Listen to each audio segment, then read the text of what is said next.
Will the market go up or down? Should you lock in or float? Find out this and more with Master of the Markets, hosted by Barry Habib of MBS Highway. Brought to you by Caliber Home Loans.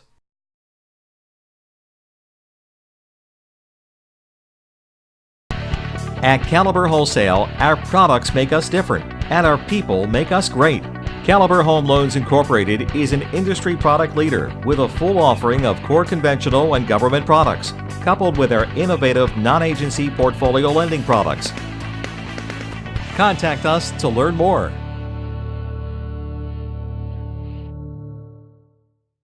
Welcome to Master of the Markets. I'm Barry Habib at MBS Highway. This is created exclusively for Mortgage News Network and brought to you by our good friends at Caliber Home Loans.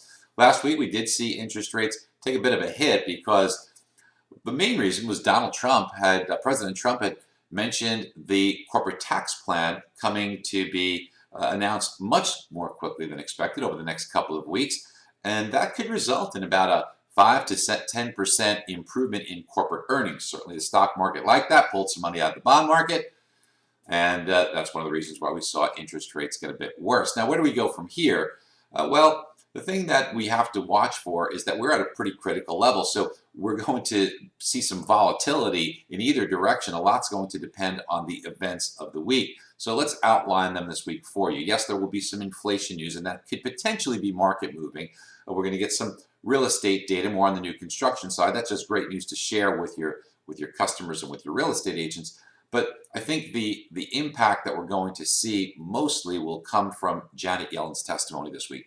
And we have to really watch for something that not a lot of people talk about, and that is the reinvestment of mortgage-backed securities. Now, it's possible that nobody questions Janet Yellen on this, or that Janet Yellen doesn't mention it, but there is also a reasonable chance to think that this subject will come up. To tell you the magnitude of this, the Fed is currently buying $8 billion last week, the week before $9.2 billion, $8.4 billion last week, the week before $9.2 billion in mortgage bonds. That's helping to keep rates pretty low when you have a buyer coming to the market like that. If the Fed weren't there, interest rates would probably be perhaps a quarter, 3/8% worse. Now, what we have to think about is if the Fed is asked this question, does the Fed say, well, you know what, maybe that might be one of the tools we use for tightening? That's what we're saying. Look at inflation. Look at the housing numbers. Look at the jobs numbers that have been coming out. They've all been ticking up on inflation. Jobs numbers have been pretty strong. The Fed may be in a position where they have to consider something. Look, the Fed did not hike at its last meeting with a press conference. So they're going to have 8 total meetings, 5 with press conferences. They tend to hike at meetings with, or move at meetings with press conferences. So one's done.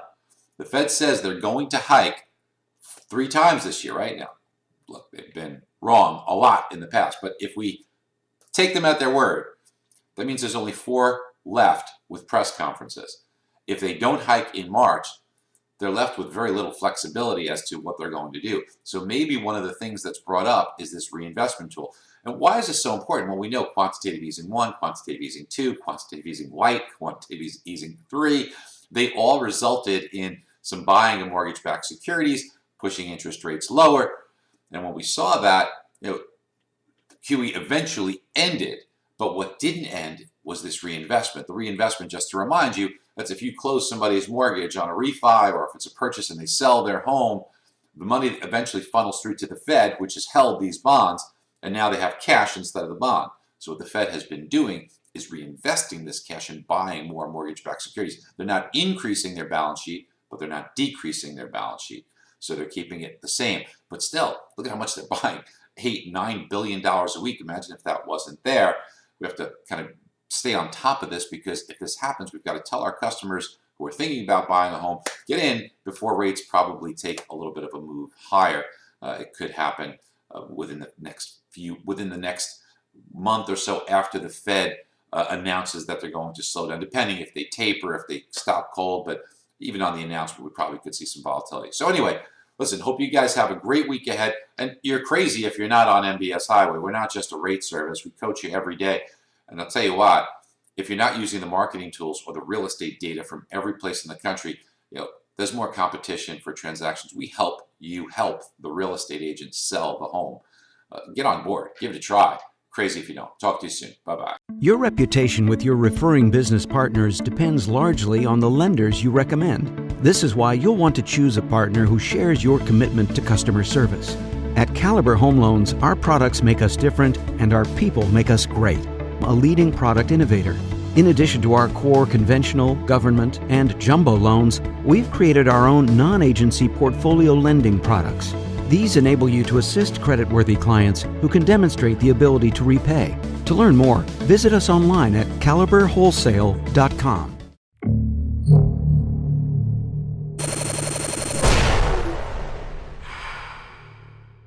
This is Mortgage News Network.